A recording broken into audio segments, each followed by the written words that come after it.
മലയാള സിനിമയിലെ മുൻനിര നായികമാരിൽ ഒരാളാണ് ഐശ്വര്യ ലക്ഷ്മി. മായാനദി, വരുത്തൻ എന്നീ ചിത്രങ്ങളിലൂടെ കരിയറിൽ ശ്രദ്ധ നേടിയതിനു ശേഷം തമിഴിലും സജീവമായി നിലനിൽക്കുകയാണ് ഐശ്വര്യ ലക്ഷ്മി.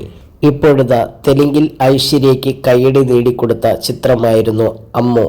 എന്നാൽ ഈ സിനിമ ചെയ്യരുതെന്ന് തന്നോട് പലരും പറഞ്ഞിരുന്നുവെന്ന് ഐശ്വര്യ ലക്ഷ്മി പറയുന്നത് ഗ്രഹലക്ഷ്മി മാഗസിന് നൽകിയ അഭിമുഖത്തിൽ സംസാരിക്കുകയായിരുന്നു താരം. തെലുങ്ക് സിനിമ വലിയൊരു കൊമേഴ്സ്യൽ ഫേസാണ്. അവിടെ അത്തരമൊരു സിനിമ ചെയ്യണമെങ്കിൽ എന്നെ ഒരു കൊമേഴ്സ്യൽ നായികയായി കരുതിയില്ല. നിർമ്മാതാക്കൾ അവരുടെ കരിയറിന്റെ അവസാനമാണ് സ്ത്രീപക്ഷ സിനിമകൾ ചെയ്യുക എന്നൊക്കെ പലരും പറഞ്ഞു.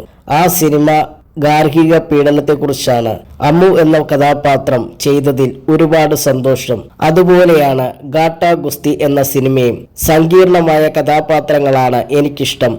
എന്നാൽ എന്റർടൈൻമെന്റ് വാല്യൂമുള്ള സിനിമയായിട്ടാണ് ഗാട്ടാ ഗുസ്തി തിരഞ്ഞെടുത്തത് ഐശ്വര്യ ലക്ഷ്മി പറഞ്ഞു.